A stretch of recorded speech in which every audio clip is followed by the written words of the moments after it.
Hello दोस्तों, welcome in blue for info TV. दोस्तों, आज की ये वीडियो एक ऐसे मुल्क के बारे में है कि जहां के स्कूल्स में बच्चों को जिनसी तालीम दी जाती है। एक ऐसा मुल्क जहां पर हम जिन्स परस्ती और जिस्म फरोशी तो इंतहा की है। इस मुल्क में 60% बच्चे ऐसे हैं कि जिनके माँ बाप ने कभी आपस में शादी ही नहीं की। इस मुल्क में रहने वाले लोग बहुत ही ओपन माइंडेड हैं और जिनसी ताल्लुकात बनाना यहाँ पर मामूली सी बात समझी जाती है। इसके अलावा ये मुल्क अपनी खूबसूरत सकाफत, तारीख, आर्ट और आज़ाद ख्याली के लिए दुनिया भर में मशहूर है।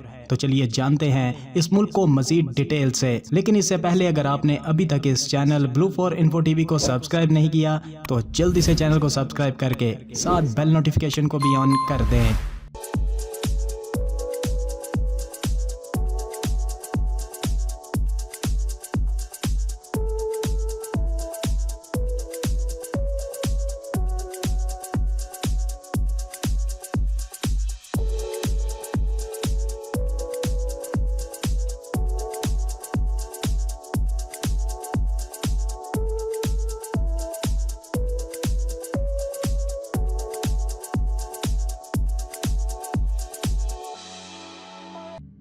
तो दोस्तों, मैं बात कर रहा हूँ यूरोप में बसे एक अय्याश और आज़ाद ख्याल लोगों का मुल्क जिसे दुनिया फ्रांस के नाम से जानती है। फ्रांस में जिनसी ताल्लुकात एक जाती मामला समझा जाता है और यहाँ के लोगों को अपनी जिंदगी में फैसला करने की मुकम्मल आज़ादी है। इस माशरे में जिनसी ताल्लुकात को अखलाकियात के सख्त असूलों या समाजी दबाव के बजाय अफराद के दरमियान रजामंदी और एहतराम के तनाजर में देखा जाता है। फ्रांस में नौजवान आम तौर पर जल्द ही अपनी आज़ादी का इजहार करने लगते हैं और जिनसी ताल्लुकात के बारे में तालीम और आगाही स्कूल्स और घरों में ही दी जाती है। फ्रांसीसी माशरा इस बात पर यकीन रखता है कि जिनसी ताल्लुकात एक फितरती अमल है और इन्हें शर्मिंदगी या शराइत के साथ नहीं जोड़ना चाहिए। यही वजह है कि यहाँ कम उम्री से ही लोगों को जिनसी तालीम दी जाती है ताकि वो बेहतर फैसले कर सकें। फ्रांस में शादी को हमेशा रिश्ते का लाजमी हिस्सा नहीं समझा जाता। यहाँ बहुत से लोग बगैर शादी के भी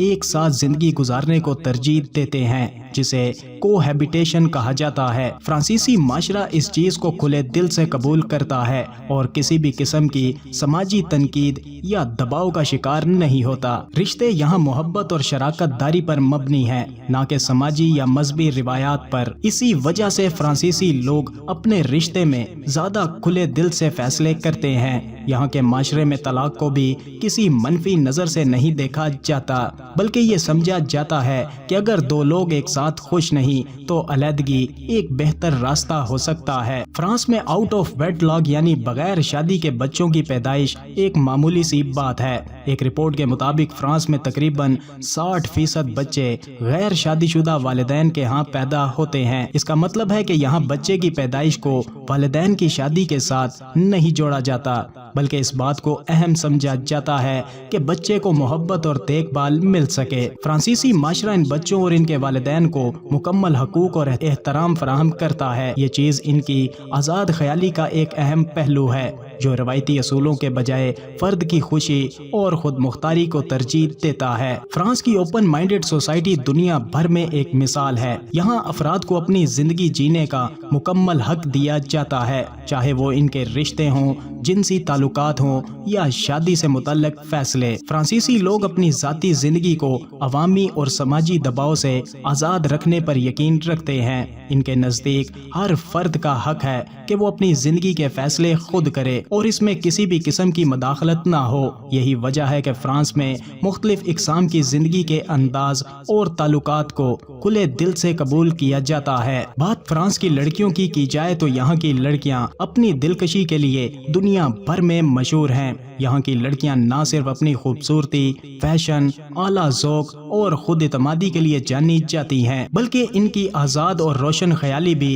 इन्हें दुनिया के दीगर माशरों की ख़वातीन से अलग बनाती है। फ्रेंच लड़कियां जिंदगी को भरपूर अंदाज में जीने पर यकीन रखती हैं और इनका रवैया, शख्सियत और लाइफस्टाइल अक्सर लोगों को मुतासिर करता है। फ्रांसीसी लड़कियों की खूबसूरती एक मुनफरिद इम्तिजाज है, जहां कुदरती हुस्न और खुद पर एतमाद शख्सियत मिलती है। इनका अंदाज और हुस्न अक्सर सादगी में छुपा है। فرینچ لڑکیاں زیادہ تر اپنی قدرتی شکل و صورت کو برقرار رکھتی ہیں اور میک اپ کا استعمال بہت کم کرتی ہیں۔ یہ اپنی جلد، بالوں اور مجموعی صحت کا بہت زیادہ خیال رکھتی ہیں۔ زیادہ تر فرینچ لڑکیاں سلم اور متناسب جسم رکھتی ہیں کیونکہ یہاں صحت مند طرز زندگی کو بہت اہمیت دی جاتی ہے۔ روزمرہ کی سرگرمیوں میں ورزش، یوگا اور صحت مند خوراک شامل ہے جو ان کے حسن اور فٹنس کا راز ہے۔ ان کا فیشن سینس بھی دنیا بھر میں سب سے یونیک ہے۔ یہ ہمیشہ نفیس اور اسٹائلش لباس پہنتی ہیں، چاہے وہ کسی عام دن کے لیے ہی کیوں نہ ہو۔ فرینچ لڑکیاں عموماً ایسے مردوں کو پسند کرتی ہیں جو ذہین، خود اعتماد اور ان کی باتوں کو سمجھنے والے ہوں۔ فرانسیسی لڑکیاں ان مردوں کو زیادہ ترجیح دیتی ہیں جو گفتگو میں دلچسپ ہوں، اچھے سننے والے ہوں اور ان کے جذبات کو بھی سمجھیں۔ فرانس میں شخصیت کو زیادہ اہمیت نہیں دی جاتی، وہیں مردوں کا خود کو صاف ستھرا رکھنا اور اسٹائلش رکھنا بھی ایک اہم پہلو ہے۔ فرینچ لڑکیاں اپنی آزادی اور خود مختاری کو بہت زیادہ اہمیت دیتی ہیں، لہٰذا وہ ایسے مردوں کو پسند کرتی ہیں جو ان کی زندگی کے فیصلوں کا احترام کریں اور ان پر زور زبردستی نہ دیں۔ فرینچ لڑکیاں عموماً کم عمری میں ہی ڈیٹنگ شروع کر دیتی ہیں اور 16 سے 18 سال کی عمر کے دوران یہاں تعلقات کو زندگی کے ایک فطرتی اور ضروری پہلو کے طور پر دیکھا جاتا ہے اور والدین بھی اس پر زیادہ سختی نہیں کرتے۔ فرانس میں زیادہ تر نوجوان 17 سے 18 سال کی عمر میں اپنے پہلے جنسی تعلقات کو قائم کرتے ہیں۔ یہاں کی حکومت اور معاشرہ اس بات کو یقینی بناتا ہے کہ نوجوانوں کو جنسی تعلیم دی جائے تاکہ وہ ذمہ داری سے فیصلے کر سکیں۔ فرانس میں رضامندی کو بہت اہم سمجھا جاتا ہے۔ یہاں ہر قسم کے تعلقات میں دونوں فریقین کی مرضی کو لازمی جز مانا جاتا ہے۔ فرانسیسی معاشرہ جنسی سرگرمیوں کو زندگی کے دوسرے معاملات کی طرح عام ہی سمجھتا ہے۔ یہاں تعلقات میں جسمانی قربت ایک معمولی بات ہے، چاہے وہ شادی سے پہلے ہو یا بعد میں۔ فرانسیسی معاشرہ نہایت ہی آزاد خیال ہے۔ یہاں شادی سے پہلے تعلقات رکھنا بالکل عام ہے اور لوگ اس پر تنقید یا سوال نہیں اٹھاتے۔ فرانسیسی لوگ ایک دوسرے کے جذبات اور آزادی کا احترام کرتے ہیں، چاہے وہ تعلقات کا معاملہ ہو یا زندگی کے دیگر فیصلے۔ فرانس میں ہم جنس پرست تعلقات اور دیگر غیر روایتی رشتوں کو بھی قانونی حیثیت حاصل ہے اور انہیں سماجی قبولیت بھی ملتی ہے۔ تو دوستو، یہ تھا فرانس ملک اور اس کی آزاد خیال معاشرے کی ایک جھلک۔ اس کے بارے میں آپ کا کیا خیال ہے؟ ویڈیو کو لائک اور کمنٹ کر کے ضرور بتائیے گا۔ ملتے ہیں کسی نئی ویڈیو کے ساتھ، تب تک کے لیے خدا حافظ۔